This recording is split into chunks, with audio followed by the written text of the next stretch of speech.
understanding China has become more difficult than ever, yet also more important than ever. Whether the U.S. and China are rivals, partners, or a mix of both, effective policy will only be as good as the information on which it is based. My name is Scott Kennedy, and I'm the Senior Advisor and Trustee Chair in Chinese Business and Economics at the Center for Strategic and International Studies. I also have had the privilege of being one of the few American scholars who has traveled back and forth between Washington and Beijing in recent years. I'm a firm believer that field research, direct observation, talking, and listening to Chinese perspectives must be a part of our toolkit to understand the People's Republic of China. So join me as I speak with Chinese leaders from business, government, and academia, and foreigners who have spent many years living and working in China. What makes China tick? Where is the country going? What connects us? And what divides us? We'll dive into all of that and more on this podcast. Welcome to China Field Notes. Hello, and welcome to China Field Notes. I'm Scott Kennedy. As many of you who follow my work know, I have for a very long time had an interest in government affairs and economic policy making in China. And my dissertation many years ago was about how Chinese and foreign companies try to shape economic policy in China. It turned into my book, The Business of Lobbying in China. And since then, I've continued to follow how economic policy is made in China and the interactions between industry and the Chinese government. And that's why I am so honored today to be hosting for China Field Notes Yuan Haiying, who is the president and founder of Yuan Associates. Let me first introduce Mr. Yuan, and then we'll get to the questions. Haiying, thank you for being on the program today. My pleasure. Let me first introduce you to our audience, and then we'll get to the questions. I want to explain to people why it's so valuable to have you here. Yuan Haiying founded Yuan Associates in February of 2004, and for the last 2 decades has been a leader in China's growing government affairs industry. Mr. Yuan worked in the Chinese government for 30 years, including senior diplomatic postings in Washington, D.C., as China's agriculture attaché, and in Rome as the alternate representative to the UN Food and Agriculture Organization. For his efforts, Mr. Yuan received an Outstanding Contribution Certificate from the U.S. Secretary of Agriculture and Outstanding Contribution Awards from the U.S. Forest Service and the U.S. Fish and Wildlife Service. In China, Mr. Yuan was the director of the Ministry of Forestry's Department of International Cooperation, where he coordinated the ministry's relations and joint projects with foreign governments and international organizations.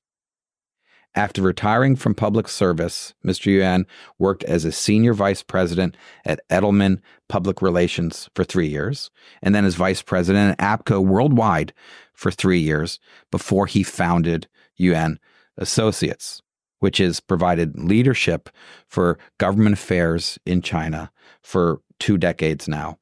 I think people now understand why I'm so excited to have this conversation. So if it's okay if I can call you Haiying. Please. Call me Scott.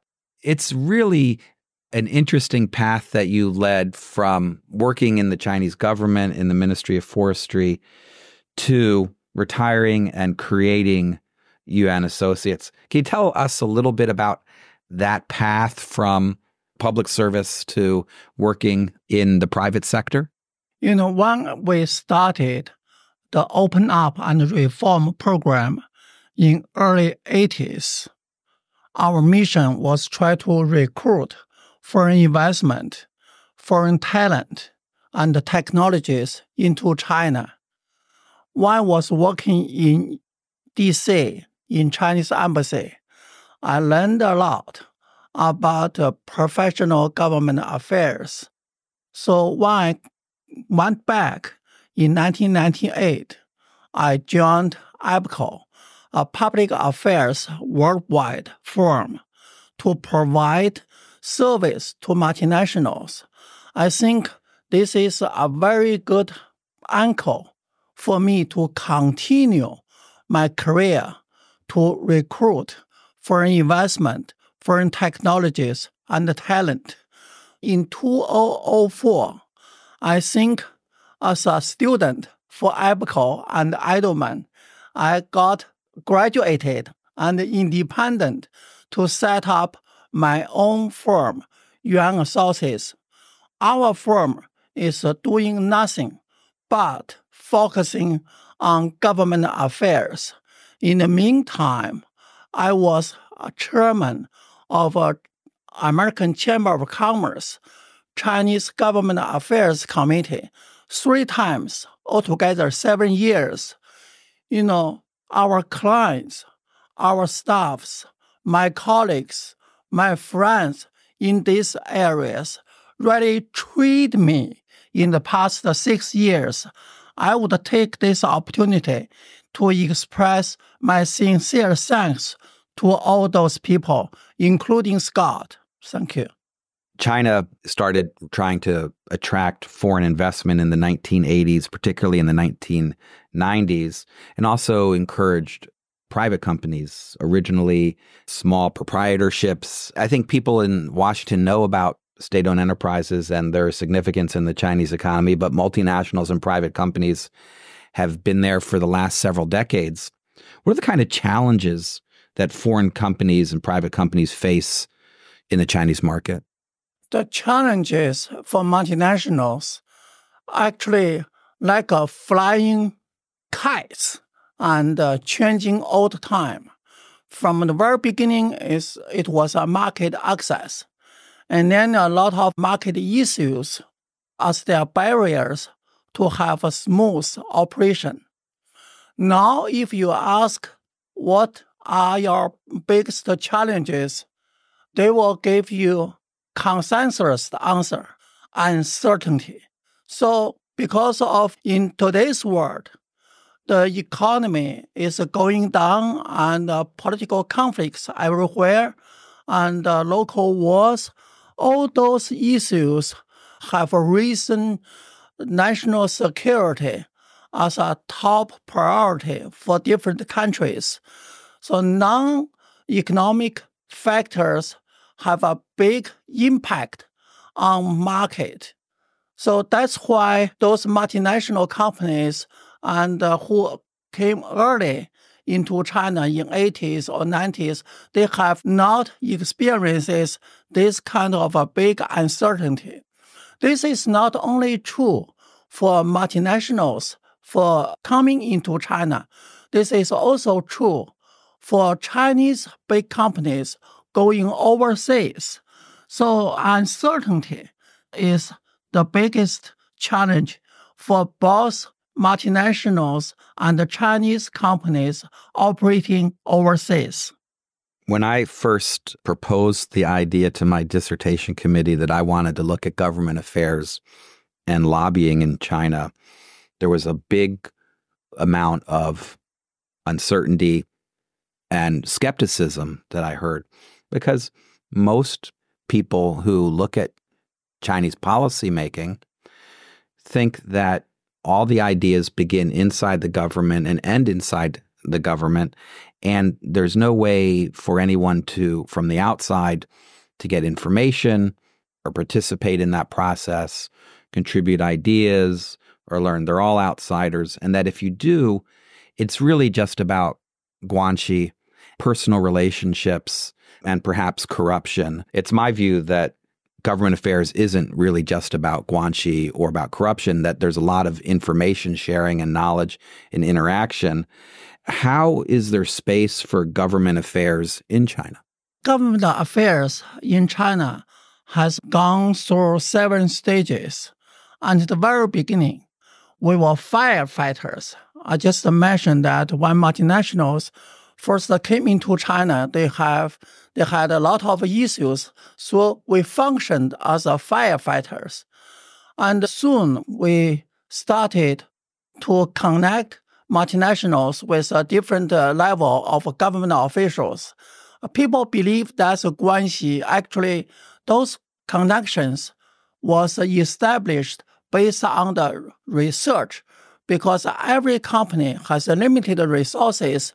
We need to understand who will be the right person to meet with right government officials and talking about right messages. So that's the second stage. Now we have reached into the third stage, that is to have a better understanding of China. You can see that the China is changing almost every day, and it's like a kaleidoscope and changing every day. So different people will have different pictures of China, and all the data, GDP, PPI, PMI, CPI, foreign trade, jobs, stock market, and real estate is changing every day. And different people standing on their different positions have different pictures of China, and they have different predictions about the future of China. So if you only stay on the fact, so-called fact, you'll be confused in 5 minutes. So you need to go one step deeper, that is to understand the policy. But unfortunately, China's situation is changing so fast. Some new policies have not yet have time to be implemented. The situation have changed, and then Chinese government need to issue new policies to deal with the new situation. So again, it is not enough just to stop at the policy level, because behind the policy are systems. So if we are talking policies are like a little birds, and those systems are the bird cages, comparatively speaking, they are more stable than the policies. So that's why on this third session, its focus is on the reform of China's political and economic systems. But if you really want to have a good master grasp of the systems, and you need to have a basic understanding of Chinese Communist Party's series. So you can see it is not easy task to understand China, but that's our role. That's the role of a professional government affairs. And based on the understanding, we can help multinationals and Chinese companies to develop a strategy to fit themselves into Chinese market. As you know, the fitness survives without a good understanding of China, without good strategy to respond to the new situation. It is very difficult to operate in China. You will operate in a dark hole. That's why, and you need the help from professionals to help you understand and operate in this complicated market. Thank you, Scott. Sure. Hey, Haiying, I was curious, might you be able to provide an example of how foreign companies would use government affairs, or how they have used government affairs to get out of this black hole, to obtain the type of information and understanding that helped them make good decisions? I don't know if there's a good case study that either you were involved with or just that you're aware of that has helped foreign companies adapt to the market and have it help their business. Actually, there are many, many cases for this, because that's just our role. I'll give you one small example. It's intellectual property right protection is such a big issue in China.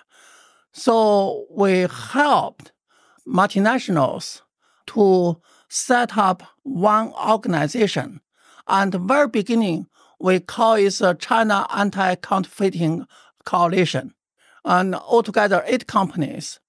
And then we want to consult with Chinese government, MOFCOM, whether this is the right way to do. And at that time, the vice minister, I don't want to mention her name, and vice minister told me, hey, Haiying, one, we fully support this because intellectual property protection is one of our priorities. Two, why don't you change a more positive name? This China anti-counterfeiting is more on defense side. I would rather you have a more positive side.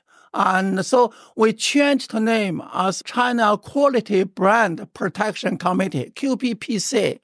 Later on, Vice Premier Wu Yi had a meeting with us, and together with 11 vice ministers and calling whole nation to protect the brand, to protect the interest of multinationals. So that's the real starting point for Chinese government have a protection of intellectual property on national level. That started in 1999. So I still remember and how Madame Wu Yi called this is a very important initiative, not only for multinationals, but also for China. It's a win-win. Over the last 10 to 12 years, we've seen an evolution in China's policymaking institutions. There, I guess in 2013, 14, 15, there were a lot of leading small groups created, some of them in the Communist Party, some under the State Council. Over the last few years, some of those small groups have become commissions, and we've seen further institutional reform. Have those kind of changes made it more challenging for multinationals and others to engage in government affairs? Has it changed the offices that they go to, the kinds of questions that they ask, the level of information that they can obtain? As a matter of fact, no. The reason is that there is a Chinese saying, I don't know what's the best way to say that. You can change the soap, but the Chinese medicine inside that pot, the same. 换汤不换药. So they change the name and the content is more or less the same.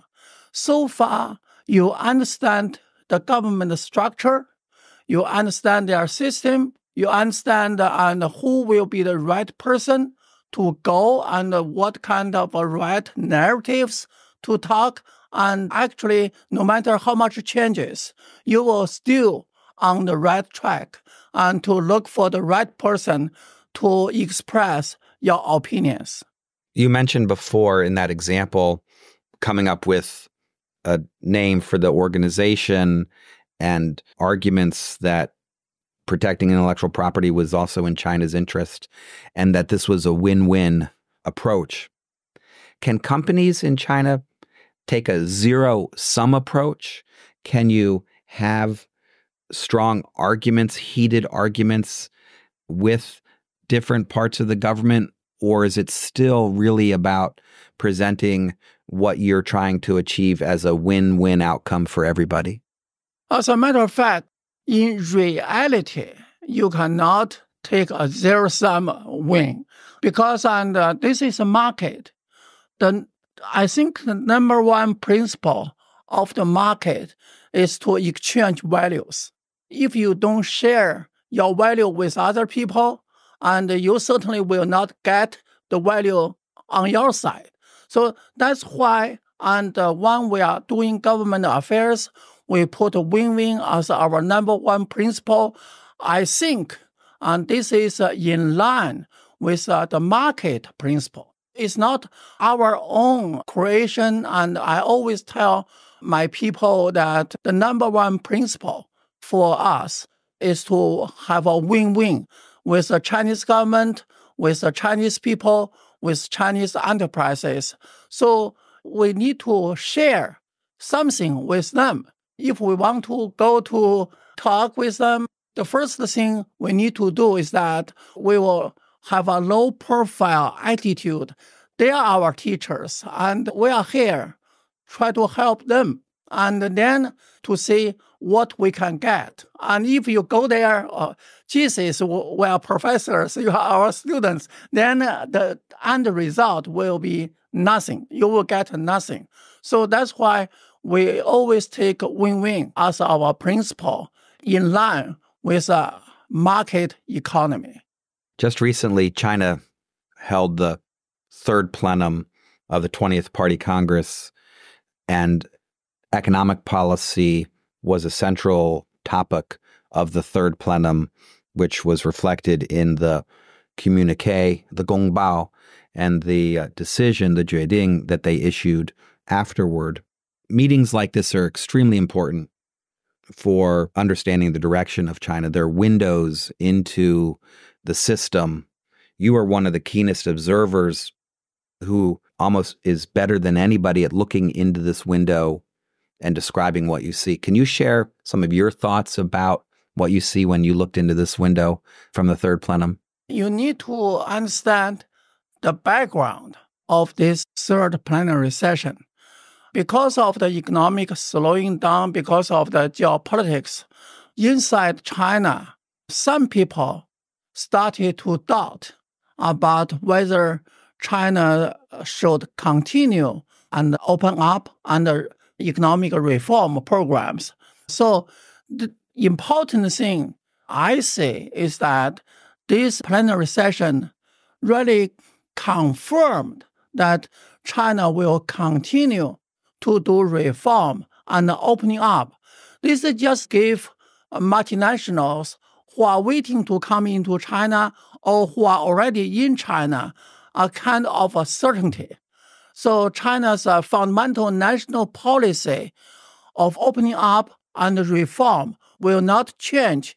If we are talking about some change, it will change better, will facilitate your market access and will facilitate your operation in China on equal basis. So this is just to give the multinationals, actually Chinese companies too, some uncertainty to operate in China. This is another angle, and why I'm talking the biggest challenge for multinationals nowadays is uncertainty. So this is a response. This third session is a good response to their concerns. In addition to foreign companies trying to enter the Chinese market and operate there, which has now gone on for several decades, Chinese companies are also investing abroad, what China calls going out, zhou chuqu. Not only do you need products, services, good internal management, you also need government affairs when you go abroad. It's no different, and it's actually what you learned when you were working in the embassy here in Washington in the 1990s. Do Chinese companies understand when they go out that they need to participate or be aware of government policy, that government affairs matters? And different countries have different cultures. When they do investment in Southeast countries, they can use their Chinese way, guanxi relations, etc., etc. But if they go to do investment in North American countries and in European countries, later by later, they found that they need a professional government affairs service, because when they come to US or go to Europe, immediately they hit three wars. The first war is a local regulation, and the Europeans and the Americans have more regulations than China. So the first war is that. The second war is a culture. And Chinese have their culture, Americans have his culture, Europeans have their own culture. So how can they fit into the local culture? That's the second war. The third one is the culture, including languages. The third one actually is the channels. What's the best channel for them to promote their products and sell their products? All those things, they need a local professionals to help them. Government affairs is just one of the teams to help Chinese companies going overseas. Of course, there are other professionals like lawyers, like accounting, like public relations. We are working as a team to help Chinese companies to operate smoothly in European market as well as in U.S. market. You've been in government affairs now for a quarter century, previously worked for an extended period in the Chinese government. You're probably in the next decade or so going to retire, but you have been a pathbreaker to create the government affairs sector in China. How has the rest of the sector developed? Others who are coming up in China who are engaging in government affairs, what does this industry look like and what is its future? This industry has three new futures. The first one is that in terms of a scale, it's much larger. When we first started government affairs practice, probably no more than 20 people in a small meeting room in American Chamber of Commerce. So, but now, and last time I was there, is over 200. So the people who are devoted in this is much larger. The second one is that in terms of quality, and those young people's quality are much higher than us. Most of those young people are overseas students. They studied overseas. So it's good to see that young group of people who, in terms of culture, is a combination of East and West. They have a good master of Chinese culture, and they have a good master of Western culture. It certainly will facilitate them to have a win-win with China as well as American or Europe. The third future is that this profession is become more and more a profession. I personally wrote a little booklet and called Rainbow Bridge between multinationals and Chinese government. So we leverage this, and we have done a lot of training for American Chamber of Commerce, the European Chamber of Commerce, the multinationals. We pass on the professional concepts, models, ideas, how to do government affairs in China, and learn the experiences from other countries. So the third future of this profession, government affairs, is more and more professional. Compared with 25 years ago, people only ask me, hey, Mr. Liang, whom do you know? What kind of a guanxi you have? But now they don't ask for me. They don't ask me that. They will ask me, hey, Mr. Yuan, what do you think about China? What's up? And what shall we do? That means, what do you see the situation? What kind of a strategy we should have? So it's more professional now. So what you've described is first that there is government affairs and that it's continued to change and evolve, and companies that are in the China market can still benefit. In fact, they must benefit from government affairs if they want to be successful. Yes. Almost all multinational companies have a team of government affairs. U.S.-China relations have faced a lot of tensions in the last few years. And in fact, China's relations with European countries, the EU, is also intensified. Has that made it more difficult for Chinese private companies to enter those markets or deal with the kind of challenges that foreign companies face when they go abroad? Generally speaking, yes, but still divided into industry sections, and different sectors have different difficulties. If you are working in high tech, today's regulatory environment, probably you need to hold for a while. But if you are working for traditional industries, like a shoemaker, for example, bag maker, and you can go ahead. But if you are working in food and agriculture industries, you can promote, you can go faster, because every country, actually take food as their foundation of a political structure. It depends on which sector you are going into. But no matter which sector, those three words I just mentioned, regulations, local cultures, and business channels, you still need the local professionals to take your hands into that market. This is just like if I want to have a good tour in Ethiopia and I need a local tour guide take my hands.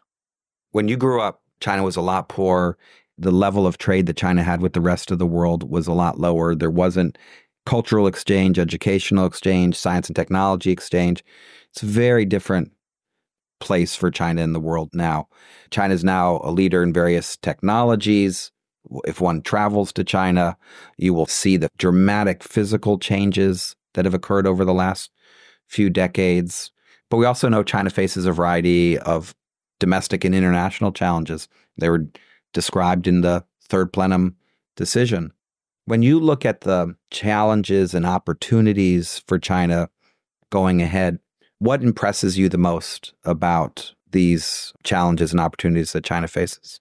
For me, if you recall the history for 3,000 years, the most important lesson we learned is the right judgment of the situation. And if you don't have the right judgment of the situation, no matter whether you are going forward, you are going backward, you are doomed to failure. So that's really the number one challenge for almost every politician or every business people. What is the right situation now? Because based on this right situation, and you can make your strategy to deal with this situation. So that's why in my little office, I have a statue of Zhuge Liang, and the most wise man in Chinese history, and with that poem, and no right judgment, no matter whether you are going forward, you are going backward, you are doomed to failure.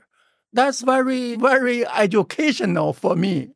That's not only the story 2,500 years ago, but that's also the lessons for us today. So that's why I started to talk. And the role of government affairs is to help multinationals to understand the situation and then make a good strategy based on that good understanding. That's a great way to end our conversation. I've benefited a lot from talking to you over the years, and I've learned a lot today. I want to thank you for joining us on China Field Notes and wish you all the best. My pleasure, Scott. Thank you very much. Thanks for listening to China Field Notes. Stay up to date with our latest releases by following us on Spotify, Apple Podcasts, or wherever you listen to great content. Until next time.